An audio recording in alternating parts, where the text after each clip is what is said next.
જેકે news આપનું હાર્દિક સ્વાગત કરે છે।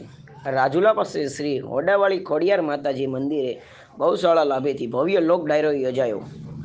રાજુલાના ધારાસભ્ય અમરીશ ડેર દ્વારા મહુવા હાઈવે રોડ પર ડુંગર આચારણા વચ્ચે ગીર કદરામાં બિરજતા શ્રી હોડાવાળી ખોડિયાર માતાજીના મંદિર લાપસી તેમજ ભવ્ય લોક ડાયરો આયોજન કરવામાં આવેલ, જેમાં આ ભવ્ય લોક ડાયરામાં કીર્તિદાનભાઈ ગઢવી, માયાબા આહિર, શ્રી અરવિંદભાઈ ભારાથી, શ્રી ભરતભાઈ બોરીચા તેમજ સાવજભા આહિર જેમાં નામાંકિત કલાકારો આ લોકો ડાયરામાં રમઝટ બોલાવી, જેમાં આ લોકો ડાયરામાં બહોળી સંખ્યામાં લોકો હાજર રહ્યા અને કલાકારો પર રૂપિયાનો વરસાદ થયેલો। ત્યારે આ લોકો ડાયરામાં આજે વિસ્તાર માટે લોકોને ઉપયોગી થાય તે હેતુથી રાજુલાના ધારાસભ્યો દ્વારા એમ્બ્યુલન્સ લોક પણ કરવામાં આવેલી। અંતે ઉલ્લેખનીય બાબત એ છે કે રાજુલાના ધારાસભ્ય અમરીશ ડેર દ્વારા અત્યાર સુધીમાં 3 લોક ડાયરાનું આયોજન કરવામાં આવેલું, જેમાં તેમના લોકહિત માટે આ લોક ડાયરામાં ભેરાઈ વિક્ટર તેમજ ડેડાણ ગામના એમ્બ્યુલન્સ લોક પણ કરવામાં આવેલી। તે સિવાય રાજુલા શહેર માટે પણ એક એમ્બ્યુલન્સ લોક પણ કરવામાં આવી। અત્યારે સુધીમાં ધારાસભ્ય ડેર દ્વારા ઉપરાંત કાર્યક્રમમાં કુલ 4 એમ્બ્યુલન્સ લોક કરવામાં આવેલી। ત્યારે હોડાવાળી ખોડિયાર માતાજીના લોક ડાયરામાં કાર્યક્રમ શરૂ થયેલ તે પહેલાં આજ વિસ્તારમાં ટીબી પાસેના છેલ્લા ગામના વતની અને પોરબંદર ખાતે ફરજ બજાવતા પીએસઆઈ તરીકે નોકરી કરતા વિજય ચોગદિયા સાહેબનું મુખનું અવસાન થતાં આ કાર્યક્રમમાં તેમાં શ્રદ્ધાંજલિ પણ આપવામાં આવેલી હતી। આ લોક ડાયરામાં આસપાસના ગ્રામ્ય વિસ્તારમાંથી બહોળી સંખ્યામાં લોકો ઉપસ્થિત રહેલ તેમજ સાધુ સંતો મહત્વ અને ખાસ વિશેષ હાજરી આપી। અત્યાર સુધીમાં ધારાસભ્ય અમરીશ ડેર દ્વારા પ્રથમ ડાયરો ખાંભા તાલુકાના ચક્રવા ગામે યોજવામાં આવેલો, બીજો ડાયરો પાસે વિટિયાળા હનુમાનજી મહારાજના મંદિર યોજવામાં આવેલ અને ત્રીજો ડાયરો હોડાવાળી ખોડિયાર માતાજીના મંદિરે યોજવામાં આવેલ। આવી રીતે અત્યાર સુધીમાં 3 ડાયરાનું યોજવામાં આવ્યું અને આ ડાયરામાં આવેલી રૂપિયા ધાર્મિકો જગ્યાઓ ઉપર આપવામાં આવેલ છે। Reporter Zuber Kazi, cameraman Aslam Gaha. આપણે સૌ ભાઈઓ બધા પોતપોતાની જગ્યાએથી કોઈ ઊભા ન થાય એવી પ્રાર્થના। પૂજ્ય બાપુ પણ પધારી રહ્યા છે। જોરદાર આપણે બેઠા ત્યાંથી તાળીઓથી વધાવીએ। મુરબ્બી માયાભાઈ આહિર અને ભાઈ કીર્તિદાનભાઈ ગઢવી આપણા વિસ્તારના ભાગ છે કે આપણને અવારનવાર કીર્તિભાઈનો અને આતાનો તો સવાલ જ નથી, એટલે જોરદાર તાળીઓથી વધાવીશું આપણે। મુરબ્બી માયાભાઈ આહિર અને કીર્તિદાનભાઈ ગઢવીને જોરદાર તાળીઓથી વધાવી બધાને પ્રાર્થના કરું કે આપ સૌ પોતપોતાની જગ્યાએ બેસી જાય। પૂજ્ય બાપુ પણ પધારી રહ્યા છે। पंसुत्री ऊपर ब्रह्मा करके हिंगी धाग बजायो सूरदास बलिहारी कन्हैया दुग दुग रे लायो लगन में जोगी आया आकर दुग दुग आया ऐसे तुझे तेरा बोले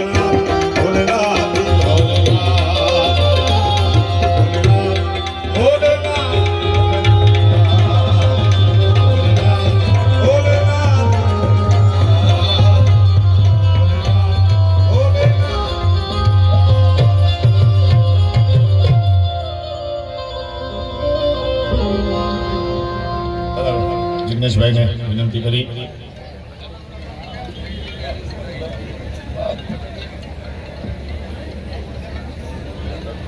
हेलो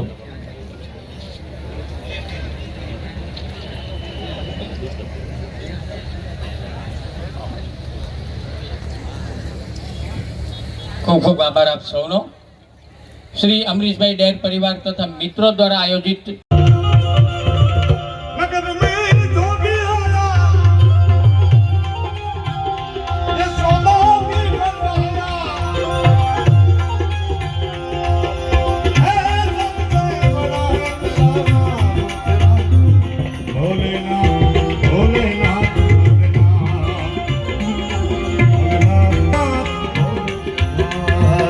ભજન ઘણું લાંબુ છે પણ સમય એક ભજનનો જ કીધું તો આપણે પણ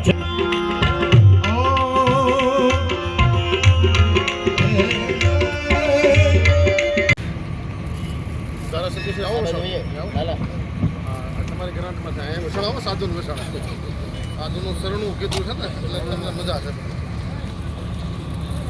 આવો વિશાળ આવ્યો નહીં એમ નહીં એમ આ બધા એમ એમ આવી ગયો એમ નો હાલે ને ડ્રાઈવર કોણ છે એને સેલ મારજો બેટા। હા ભાઈ ચાવી ક્યાં છે એને સેલ મારજો ભાઈ અપુભાઈ ચાવી।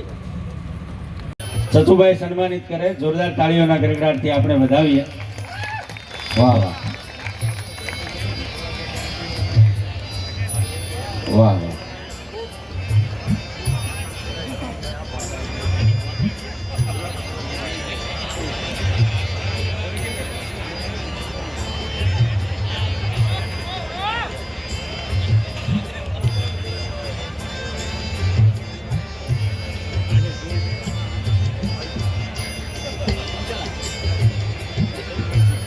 મહાન શ્રી શ્યામદાસજી મહારાજ ઉજ્જૈન, મહાન શ્રી તુલસીદાસ બાપુ ઓખેગઢથી અનુકૂળતા રહે.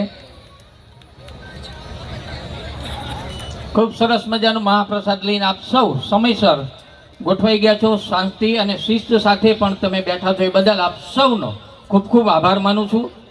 અમરદાસ બાપુ નિંગાળા,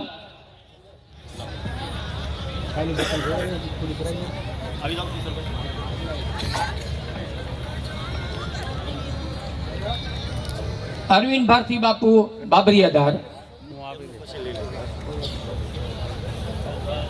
ધરમ ભારતી બાપુ કિકરિયા,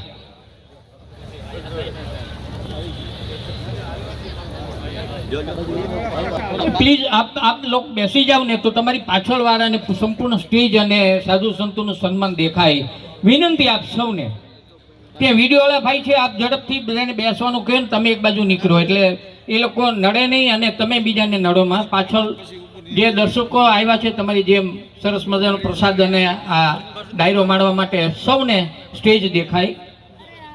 શ્યામનાથ બાપુ પાલીતાણા, બલદેવપરી આશરાણા, દાનાભાઈ ભીમાભાઈ ભારતી આશ્રમ જુનાગઢથી પધાર્યા છે કોઠારી શ્રી. આપ સૌને વડીલો યુવાનો આપ સૌને વિનંતી, આપના ચરણોમાં વંદન.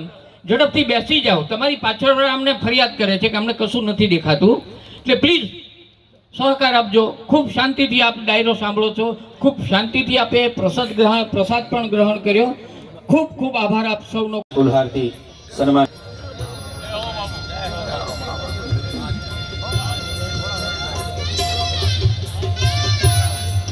જેમને માણવા આપણે સૌ આતુર છીએ, જોરદાર તાળીઓના ગડગડાટથી વધાવીએ.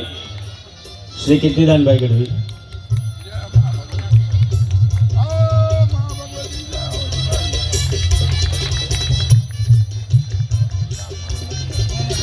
ત્યારબાદ લોક સાહિત્યના માધ્યમથી આ વિસ્તારને વિશ્વમાં જેમણે ગૌરવ અપાયું છે એવા અમારા લોક સાહિત્ય જગતના એક અદકેરાઈ માનવી મુરબ્બી શ્રી માયાભાઈ આહીરને જોરદાર તાળીઓના ગડગડાટથી વધાવીએ. એમનું સન્માન કરવા માટે પણ હું અમરીશભાઈ ડેર અને મિત્રોને વિનંતી કરીશ, જોરદાર તાળીઓના ગડગડાટથી વધાવીએ.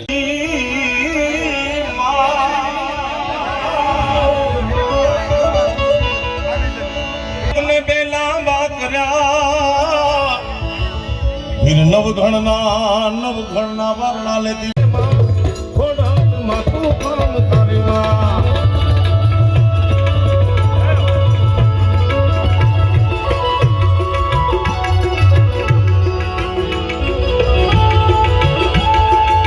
કર્યું છે. એકવાર અમરીશભાઈને જોરદાર તાળીના ગિલાસથી વધાવો અને માં ખોડિયારને પ્રાર્થના કરી કે હે માં, જેમ નવઘણને ભાલે બેઠી હતી એમ અમારા અમરીશભાઈને ભાલે બેસજે અને એને ખૂબ સફળતા અપાવજે. રેડી ભાઈ, તાળી પાડો તો ખબર પડે. આ કોઈ તમને એક બીજું કહું કે આ કોઈ એવો કાર્યક્રમ નથી સાહેબ. મિત્રો, આજે ઘોડા ખોડિયાર એટલે આ રાજુલા વિસ્તારના એક માં ભગવતી ખોડિયારનું જે સ્થાન છે ઘોડા ખોડિયાર, ત્યાં શેષનારાયણ ગિરી બાપુ આવી સરસ મજાની ગૌશાળા ચલાવે છે. માં ખોડિયારનું સ્થાન તો છે જ, પણ અહીંયા અત્યારે 5000 ગાયોની સેવા પૂજ્ય શેષનારાયણ ગિરી બાપુ કરી રહ્યા છે. દર વર્ષે કંઈક ને કંઈક અહીંયા કાર્યક્રમો થતા હોય છે, પણ કોરોનાના હિસાબે 2-3 વર્ષનો જે ગેપ પડ્યો અને આ સમયે અમરીશભાઈ ડેરે જે આ વિસ્તારના ધારાસભ્ય નહોતા ત્યારે પણ અહીંયા અવારનવાર અમરીશભાઈએ કાર્યક્રમો કર્યા જ છે. એના તરફથી અહીંયા કાર્યક્રમ કરવાનો હેતુ એટલો જ કે અહીંયા શેષનારાયણ ગિરી બાપુ આપ જાણો છો એનો સ્વભાવ કેવલ ને કેવલ ગૌ ભક્ત, અને એ એના બ્લડની અંદર, એની અંદર ભજનની અંદર પણ એને ગાય માતા દેખાય છે. કોઈ પણ જગ્યાએ ગયા હોય તો બહુ જવા જેવું હોય તો થોડી વાર જાય, બાકી તરત કે નહીં મેરી ગાય માતા મુझे बुला रही है એમ કરીને ચાલુમાં વયા જતા હોય. તો એ આપ જાણો છો કે એ બહુ ક્યાંય નીકળે કોઈ પાસે ફંડ લેવા એવું પણ નહીં, પણ એ માટે અમરીશભાઈ અહીંયા આવું લાપસીનું આયોજન રાખે, ભોજન અને ભજન, રાતે પ્રોગ્રામ, આ સ્ટેજથી માંડી અને લાઇટ ડેકોરેટ, ટોટલી આ કાર્યક્રમનો ખર્ચો એ અમરીશભાઈ તરફથી, અને અહીંયા જે કાંઈ રકમ આવે, જે કાંઈ દાન આવે એ તમામ દાન એ અહીંયા ગૌશાળામાં દઈને, અહીંયા ઘોડાવાળી ખોડિયાર ગૌશાળામાં આ બધું અર્પણ કરીને એ અહીંથી જતા રહેતા હોય છે. અને કલાકારો પણ એક એના આમંત્રણને માન આપીને, અથવા તો શેષનારાયણ ગિરી બાપુ પ્રત્યે મારો એટલો ભાવ, તો આજે આ કાર્યક્રમમાં એવા જ લાડથી આપણા બધાના લાડીલા કીર્તિદાનભાઈ ગઢવી, તેમજ આજના કાર્યક્રમમાં ભરતભાઈ હતા, ભરતભાઈ બોરીચા, સાવજભાઈ, અમારા ભોળાભાઈને અમે તો હમણાં સતત બધા સાથે જ છીએ, જિગ્નેશભાઈ કુંચાલા, સરસ મજાના આપણા સંતવાણીના ગાયક અરવિંદ ભારતી બાપુ, આ દરેક કલાકારો એ કલાકારીને સાઈડમાં મૂકીને ગાયોની સેવા માટે જ્યારે અમરીશભાઈ આવે એક હાકલ મારતા હોય અને એ માટે આવવાનું હોય, ત્યારે દરેક કલાકારો ભાવ લઈ અને ગૌ ભક્ત લઈ, ભક્તિ લઈને અહીંયા બધા આવ્યા છીએ. અને ખૂબ બધી બહોળી સંખ્યામાં ખૂબ બધાએ હાજરી આપી, ઘણી ખરી રકમ થઈ છે, અને જે કાંઈ રકમ થઈ છે એ ગાયો માટે થઈ છે. અને શેષનારાયણ ગિરી બાપુ પણ ખૂબ આનંદમાં છે, અને અમે કલાકારો પણ એ બાબતનો ખૂબ અમે અમારો હર્ષ વ્યક્ત કરીએ છીએ.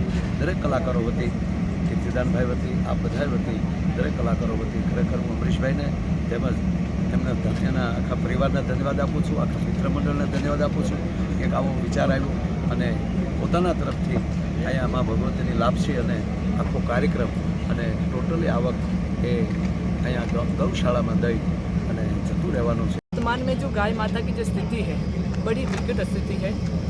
आज घर घर में जो गाय माता सेवा की जाती थी वो सेवा खत्म हो चुकी है. जो गाय माता की कृपा जिनके ऊपर बरसती थी और जिन गाय माताओं से पूरा परिवार चलता था, आज वो परिवार एक केवल मात्र धन के अभाव में रह गया है. और सभी को गाय माता की ख्याति का परिचय हो, सभी को गाय माता से लाभ है, नुकसान नहीं है. तो हम लोगों ने यही निश्चय किया कि जो गाय माताओं को पशु समझ करके गाय माताओं को घर से बेदखल किया है, उन गाय माताओं को पुनः स्थान मिले और उन गाय माताओं को राष्ट्र माता का दर्जा मिले, ताकि भारत में गौ हत्या के नाम से जो कलंक है ये कलंक खत्म हो.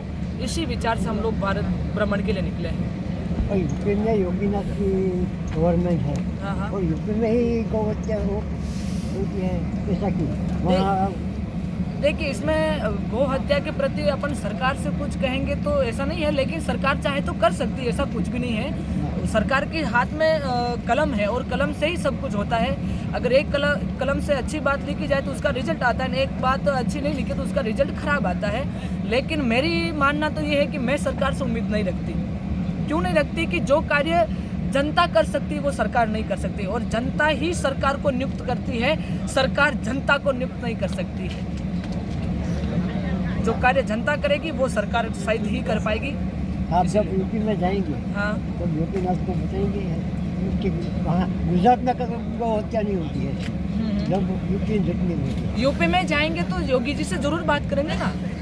हालांकि मेरा ऐसा योगी जी तक संदेश तो पहुंचा है, लेकिन फिर भी अगर आमने सामने बैठने का जो मौका मिला है तो मैं योगी जी से सबसे पहला प्रश्न यही करूंगी कि आप जैसे महान पुरुष इस धरती पर हो, जिसको लक्ष्मण जी का पद मिला हो, जिसको स्वयं व्यास जी का पद मिला हो, और आपके सानिध्य में, आपकी छत्र छाया में ऐसी हत्या हो और गौ माता का कत्ल हो, तो ये भारत भू के लिए बहुत घातक बात है. और जिस दिन भारत से गाय माताएं खत्म हो गई तो भारत को बचाना मुश्किल है, और इस भगवा को जिंदा रखना बहुत मुश्किल हो जाएगा. आप राजस्थान से आते हैं जी, और गुजरात में आए हैं जी. राजस्थान में गौ हत्या की कोई फैक्ट्री नहीं है, राजस्थान में और नहीं गुजरात में भी नहीं. जी.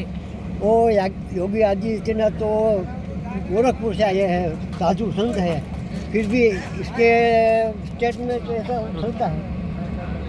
देखिए, उसमें एक व्यक्तिगत को या किसी को साधु को देख करके अपन उसको ये नहीं किया जा सकता है. लेकिन इसमें कहीं ना कहीं कमी हम लोगों की है, क्योंकि ना तो गाय माता सारी जो कत्ल हो रही योगी जी के घर में जन्म ले रही है, उनके घर में पैदा हो रही है, ना ही किसी सरकारी घर में पैदा हो रही, ना ही किसी कत्ल करने वाले के वहाँ पैदा हो रही है। कहीं ना कहीं गाय माता सनातन धर्म के घर में पैदा हो रही है और सनातन धर्म ने ही के लोगों ने ही गाय माता को घर से निकाल करके बेदखल किया है। तो फिर गाय माता को विचार करिए कि सुन्नी गाय माता को वो ले जा करके नहीं वध करेंगे तो क्या करेंगे, क्योंकि उनको तो मौका मिल रहा है। अगर बाप अपने बाप को बेटा घर से बाहर निकालता है तो 10 लोग तो चर्चा करेंगे ही करेंगे, ये पक्का है।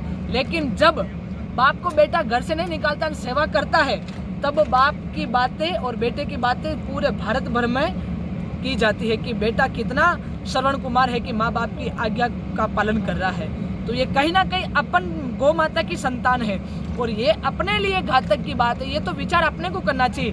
देखिए, सरकार कब तक नहीं कर सकती जब तक सरकार के पास बहुमत नहीं हो। और पहली बात, सरकार नहीं करने का कारण यह है कि गाय माता वोट नहीं देती है। सीधी बात मैं कहूँ तो गाय माता वोट नहीं देती, इस कारण से गाय माता का कत्ल हो रहा है। सरकार भी कोई काम नहीं कर पा रही है। शायद आज अगर इस जगह पर मनुष्य की हत्या होती हो, मनुष्य की अगर बलि चढ़ती हो, तो सरकार तुरंत कानून बनाएगी, तुरंत कानून बनाएगी। क्यों? क्योंकि मनुष्य को उनको वोट देना है, मनुष्य से उनको वोट लेना है। और गाय माता से क्या ले सकते हैं? केवल गोबर, गौमूत्र और दूध, इसके अलावा कोई वो, क्योंकि गाय माता के उनके नज़रों में गाय माता एक पशु है। और जब तक उनकी निगाहों के ऊपर का जो काला चश्मा नहीं हटेगा, तब तक सरकार को या सरकारी कर्मचारियों को या सरकारी लोगों को पता नहीं चल पाएगा कि गाय माता का वध करना चाहिए कि नहीं करना चाहिए।